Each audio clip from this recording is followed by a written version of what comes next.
guess what? A kicker may decide it again, and the next one that does it wins it.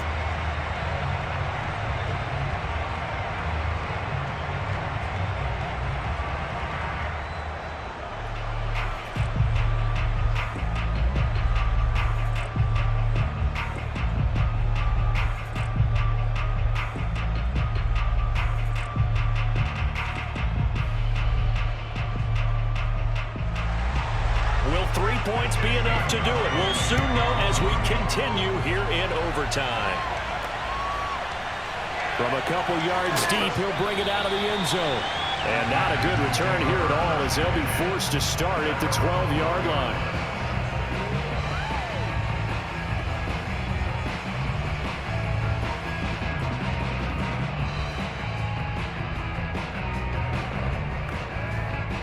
The Texans offense ready to go here for their next drive. The situation is simple. It is sudden death from here on out. We had 2 stops defensively. The next score, whatever it is, wins this game.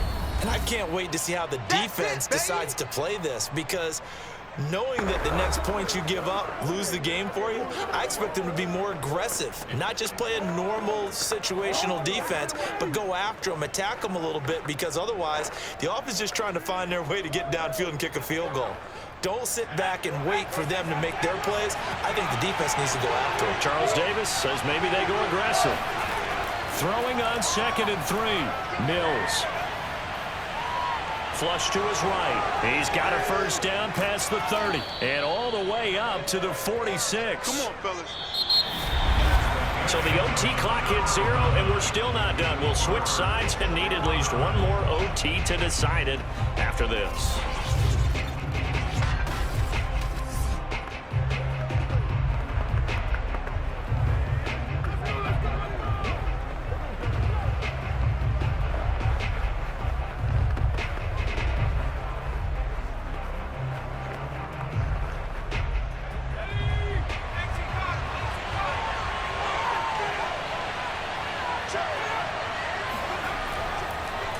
They'll run on first down.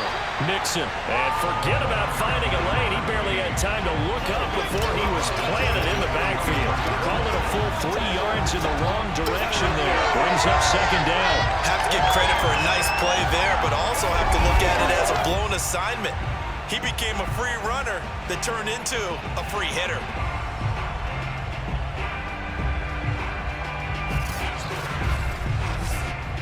After the loss, they'll come up 2nd and 13.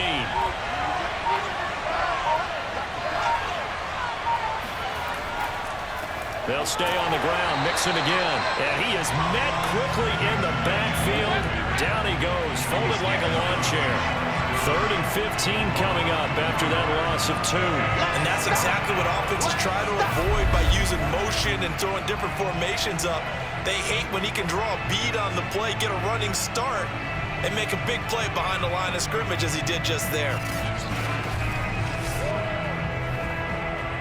3rd and 15 here after the 1st and 2nd down plays went the wrong direction.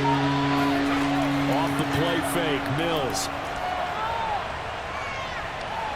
Eluding the pressure right. And he can't find a receiver, and he's brought down. And the goal is a sack, a loss of 3, and in turn, it takes us to a 4th down. We've watched this a long time, and I still don't believe we get it. 3rd and long, why are you calling play action? Yeah, because they're not going to bite defensively, right? No, not at all. I did have a coach explain to me years ago that for some teams, that's how they have to deal with pass protection and their line blocking. But to me, it seems silly. Yeah, well, they're silly, and it leads to a play-action sack. The Texans send the punter out. And in double overtime, this needs to be a good one. Averaging over 50 yards of punt so far as this one's away. A 41-yard punt there with no return. And the Pats will be backed up deep to get the drive started as they take over 1st and 10. New England trying to get a place on offense. We have seen a lot of points here in this quarter. For us up here in the booth, it's been fun to watch. The defensive coordinators probably scratching their heads. Yeah, they're going a little bit crazy right now. But let's face it, all of our friends who play fantasy, they're enjoying the heck out of this show because most of them are creating and getting a bunch of points. Yeah, points certainly not at a premium here.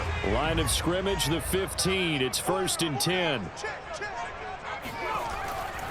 And to give this time to the tailback. A gain of 3, second down. Yeah, I don't know if it's exactly a win-win, but if you're on offense, you'll take that kind of a run, all right? It was kind of stacked up, found a little bit of yardage, and frankly, they're pretty close to staying on schedule on offense. The playbook is still open for the coordinator. 2nd and 7.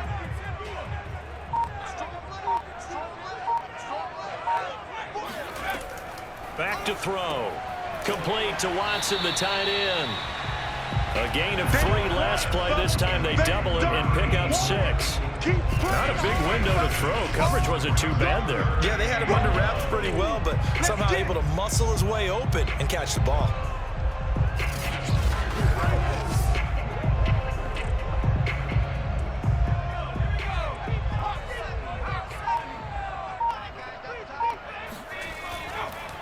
Now a handoff here to his running back.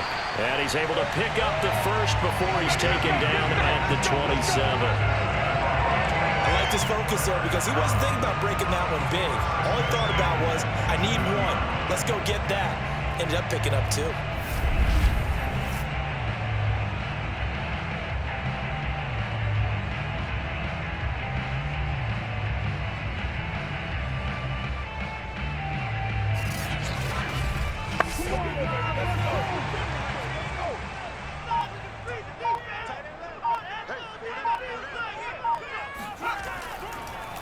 Running game working. They'll stick with it on first down. And hit behind the line. He lost the football. It's loose. And the Texans scoop it. And they have the football and will take over at the 24-yard line.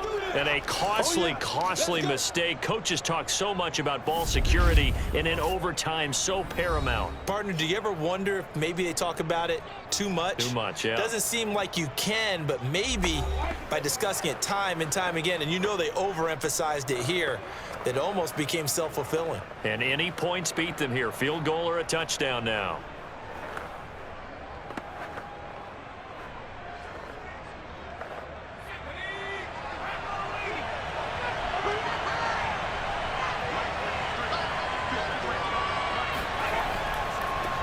First down, Mixon, and not much of a hole there as he gets it down to about the 24-yard line. Credit him with a 1-yard gain there to make it 2nd and 9. But I know you with every carry, especially in overtime, you're just saying if you're that ball carrier, hold on to the football. Hold on to it, protect it, but not necessarily settling because you're trying to get to the end zone. You're trying to end the game right here. I know the defensive guys poking, clawing, raking, trying to knock the ball free and protect their end zone. Well, like you alluded to, especially this part of the field. No gain on the play there, so that doesn't help. Now they're looking up at a 3rd and 9 situation. He can rack up those tackles in bunches in the run game from that middle linebacker spot. And what he has to do is make sure he congratulates the guys in front and tells them thanks a lot because as the guy in the middle, the Mike linebacker, you're counting on your front 3, your front 4, your front 5, whatever you've got in front of you to take up all the blocking, allow you to roam and hit, and that's what he did on that play.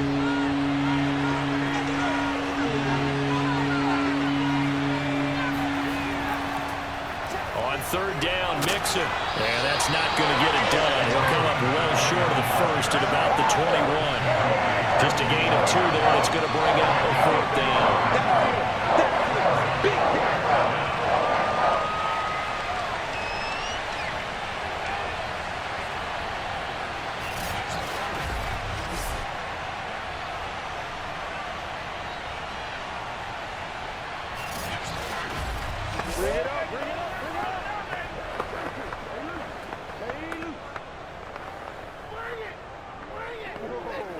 Right now, you know that the heart is pumping for Kaimi Fairbairn. And now we're going to get a timeout here called by the defense. That's their 2nd and last timeout here in the overtime session. We'll be back.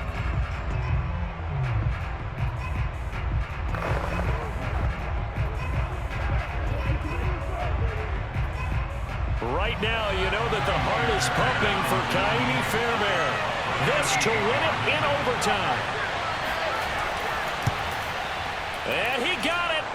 The kick is good in overtime. He's able to split the uprights. And they have regained the lead. So they recovered the fumble, but ultimately could not take advantage of the short field.